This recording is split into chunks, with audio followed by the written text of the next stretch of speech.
Bom, vamos lá então. Em cerimônia do 8 de janeiro, Moraes diz que redes sociais foram tomadas por extremistas e devem ser reguladas. Aspas aqui para o ministro: esse maléfico e novo populismo digital extremista evoluiu na utilização dos mesmos métodos utilizados nos regimes nazista e fascista do início do século XX, afirmou Moraes. Para ele, a necessidade de regulamentação é urgente. Eu vou ler mais um trecho, Briguet, Sim, desse discurso claro. dele, né? Porque é muito forte tudo que ele foi dizendo. Aspas novamente, para ele, a ausência de regulamentação e a inexistente responsabilização das plataformas, somadas à falta de transparência na utilização da inteligência artificial e dos algoritmos, tornaram os usuários suscetíveis à demagogia e à manipulação política. Artigo 1º da Constituição Federal de 1988. Todo poder emana do povo e em seu nome será exercido por meio dos seus representantes, eleitos ou diretamente. Esse é o artigo 1º. Acho que eu citei direitinho. Acho que não mudei nenhum termo. Mas, de qualquer maneira, vocês captaram o espírito, né? Todo poder emana do povo.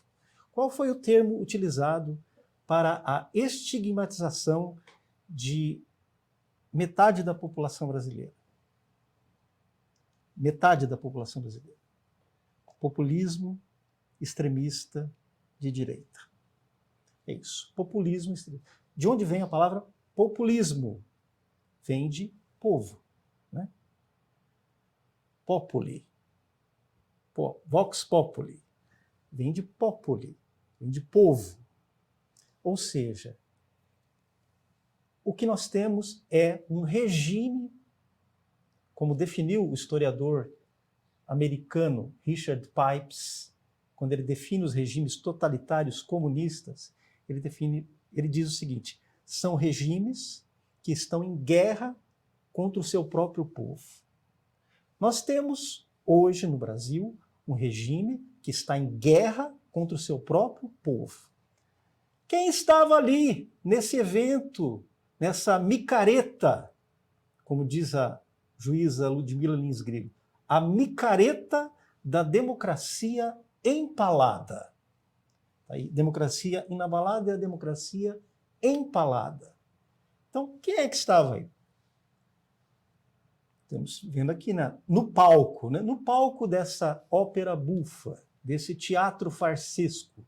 Quem está ali? O ocupante da presidência da República, que fora condenado a 25 anos de prisão por corrupção e lavagem de dinheiro em 3 instâncias da justiça, por 9 juízes diferentes, tá? Tá ali, né? Que teve suas condenações anuladas por questão de CEP, Código de Endereçamento Postal. Temos aí o Rodrigo Pacheco, que é talvez o principal responsável pelos abusos em série cometidos pelo Supremo Tribunal Federal contra a Constituição brasileira e contra o próprio direito natural. Temos ali quem que está do lado? É o Alckmin, né? O picolé de chuchu? Sim. É o picolé de chuchu que está ali do lado, né? O Alckmin, o homem que disse que o PT queria voltar ao poder para voltar ao local do crime. Cena do crime. Palavra do Alckmin, foi eu que disse, ele que disse. Né? Temos ali o Alexandre de Moraes, que dispensa apresentações, e ao lado do Xandão, quem que está? Talvez seja a Anísia. É a Anísia. É a Anísia? Ah, desculpe. A Fátima Bezerra, a senadora Obrigada, petista, Dani. Fátima Bezerra. Eu não sei quem que ela está representando, se é o Senado, ou as mulheres, ou alguma coisa assim. Mas, enfim, nós temos aí o palco da democracia empalada. Essa, como diz a Ludmila, vou usar essa expressão porque é muito boa, muito se falava do cercadinho do Bolsonaro. Lembra do cercadinho do Bolsonaro? Mas o que acontecia lá no cercadinho do Bolsonaro? O que o Bolsonaro fazia no cercadinho? Ele conversava com o povo ia lá, ele conversava, respondia perguntas, fazia piadas, tal, não sei o quê. Teve esse cercadinho que ficou famoso aí durante um tempo. Respondia, inclusive, ao massacre dos repórteres que ficavam por lá, né? Os repórteres ali, o povo. Era bem interessante o cercadinho. Mas agora montou-se um novo cercadinho. Agora, esse cercadinho que foi montado ontem no Palácio do Planalto é o cercadinho para afastar o povo. O povo não foi convidado para a festa da democracia empalada, meus amigos. Não tinha povo ali. Ali era o ambiente ao qual o Lula está acostumado. E o único ambiente em que ele pode frequentar, de fato, que é o ambiente controlado, onde só tenha os cupinchas dele, né? Quem está no esquema da ditadura, os apoiadores da ditadura. Então, todos esses que estão lá dentro do Palácio do Planalto, que participaram desse teatro farsesco do 8 de janeiro, eles são cúmplices dessa ditadura que está no poder hoje no Brasil. Então, é muito simples. O povo não foi convidado. O povo foi eliminado. Aquele artigo 1º da Constituição Federal não tem mais valor algum. O poder não emana do povo. O poder emana do próprio poder. O poder emana do próprio poder. É o poder transformado naquele símbolo da serpente Ouroboros. Sabe o Ouroboros? É a serpente que engole a própria cauda. É isso aí que nós estamos vendo. É o poder brasileiro. Esse círculo vicioso do poder engolindo a si mesmo.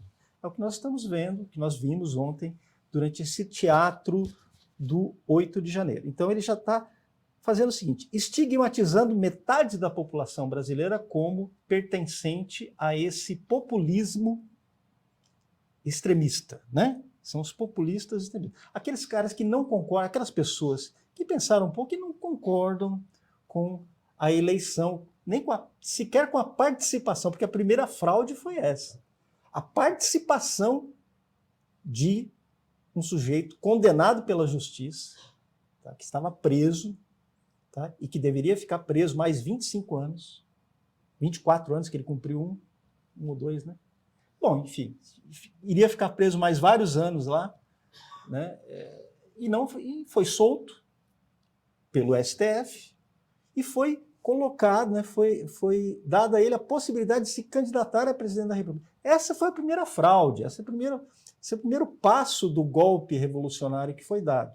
E agora vocês estão tendo aí a instituição da ditadura. A instituição. Toda ditadura, ela precisa de símbolos, ela precisa de mitos fundadores. Mitos no sentido de mentira mesmo, né? Ela precisa de eventos que justifiquem os abusos que vão necessariamente acontecer depois. Toda ditadura é assim. Então você tem aquele mito fundador. Por exemplo, o mito da tomada do Palácio de Inverno em 1917 na Rússia. Então aquele mito que, na verdade, não existiu nada. A única tomada do Palácio de Inverno real que existiu foi a tomada que o cineasta Sergei Eisenstein fez no filme dele chamado Outubro. Aliás, um bom filme, Outubro, mas que tem diversas mentiras, né, do regime comunista ali. Então, é isso, eles nascem da mentira e eles precisam celebrar a mentira. É o que eles estavam fazendo ontem. Precisam celebrar a farsa que foi o 8 de janeiro. Então, eles precisam celebrar. E eles precisam criar, então, a categoria dos inimigos. Quem que são os inimigos? São as pessoas que se revoltam contra o governo, contra o regime.